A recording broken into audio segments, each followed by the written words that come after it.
Hi friends, welcome to my channel. ఈరోజు recipe వచ్చేసి కారపూస బూందీ ఎలా చేయాలో చూసేద్దాం రండి. మీకు ఆల్రెడీ ఇంతకుముందు షార్ట్ వీడియోలో పెట్టాను, కాకపోతే ఫుల్ వీడియో పెట్టడానికి కాస్త లేట్ అయిందండి. ఇక్కడ నేను శనగపిండి ఒక 2 కేజీల శనగపప్పును ఎండబెట్టుకొని పట్టించుకొని రావాలన్నమాట. మిల్లు దగ్గర పట్టించిన ఈ పిండి చూసారుగా 2 కేజీల వరకు ఉంటుంది. ఈ 2 కేజీల శనగపిండిలో మనము రుచికి సరిపడా సాల్ట్ వేసుకోవాలి. అలాగే కొంచెం అంత జస్ట్ చిటికెడంతా సోడా కూడా వేసుకోవాలి. ఇది ఆప్షన్ అన్నమాట. తర్వాత వచ్చేసి వాటర్ అనేది పోసుకోవాలి. కొంచెం కొంచెం పోసుకుంటూ మనము పిండి అనేది జారుగా ఈ విధంగా కలుపుకోవాలన్నమాట. చూస్తున్నారు కదా, పిండి అనేది ఈ విధంగా కలుపుకోవాలి. ఒకేసారి వాటర్ పోయడం వల్ల ఏమవుతుందంటే కొంచెం జోరు అనేది, అంటే ఎక్కువ వాటర్ పోసినట్లయితే మనము జారుడుగా అవుతుంది అన్నమాట. అందుకోసమని కాస్త కొంచెం కొంచెం వాటర్ అనేది పోసుకోవాలి.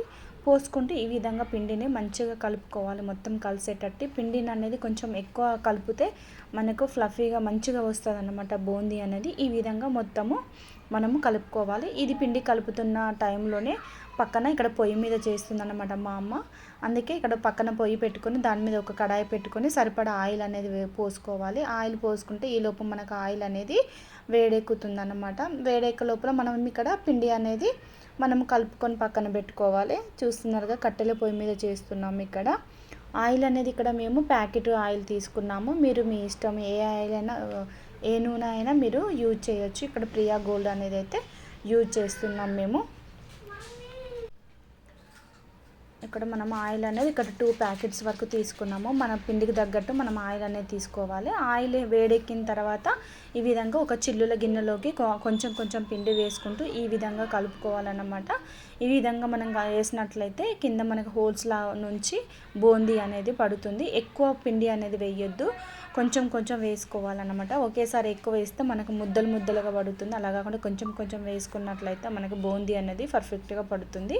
ఈ విధంగా వేసిన తర్వాత మనం జల్లెడను కూడా మొత్తము పిండి లేకుండా తూర్చుకోవాలన్నమాట. ఈ విధంగా పోసిన తర్వాత 1 మినిట్కి మనము గరిటెతోటి నెమ్మదిగా కలుపుకోవాలి. ఇక్కడ బూందీ అనేది మాడకుండా మంచిగా 2 వైపులా కాల్చేటట్టు ఈ విధంగా మనకి ఏమంటారు బ్రౌనిష్ కలర్ చేంజ్ అయ్యేంత వరకు కూడా మనము బూందీ అనేది కాల్చుకోవాలి. ఈ విధంగా కట్టెల పొయ్యి మీద మనము విలేజ్లలో అయితే ఈ విధంగా కట్టెల పొయ్యి మీద చేస్తారు, కానీ మనమైతే ఎక్కువ గ్యాస్ మీదనే చేస్తాం కదా. కానీ కట్టెల పొయ్యి మీద చేస్తే టేస్ట్ వేరేలా ఉంటుంది మనకి.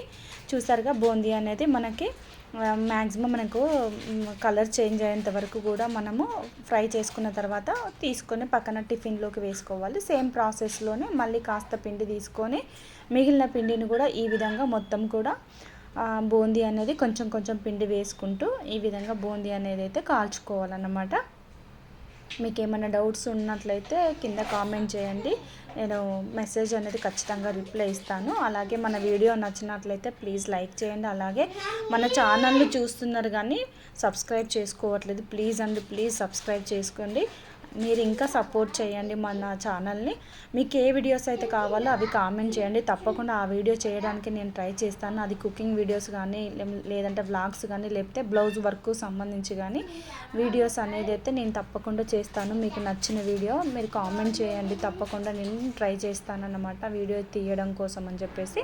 ఈ విధంగానే మిగతా పిండిని కూడా కొంచెం కొంచెం వేసుకుంటూ ఈ విధంగా మొత్తం కూడా మనము కాల్చుకోవాలి. చూసారుగా, మనకి బూందీ కాలుతుందా లేదా అనేది కూడా కొంచెం చెక్ చేసుకోవచ్చు అనమాట. చూసారుగా, ఈ విధంగా క్రిస్పీగా మనకు బూందీ అయితే రెడీ అవుతుందన్నమాట. ఈ బూందీలోకి మనం మొత్తం ప్రిపేర్ చేసుకున్న తర్వాత బూందీలోకి కొంచెం ఎల్లిపాయ కారం అనేది ఈ విధంగా మనం ఎల్లిపాయ కారం దంచుకున్న తర్వాత పోపు చేసుకోవాలి. వేయించిన పల్లీలు, కరివేపాకు, మనం దంచుకున్న వెల్లుల్లి కారం కూడా మొత్తం బూందీలోకి కలుపుకోవాలన్నమాట. కలుపుకుంటే బూందీ అనేది రెడీ అయినట్లే. మీకు ఈ వీడియో నచ్చినట్లయితే లైక్ చేయండి, ప్లీజ్ సబ్స్క్రైబ్ చేసుకోండి మన ఛానల్.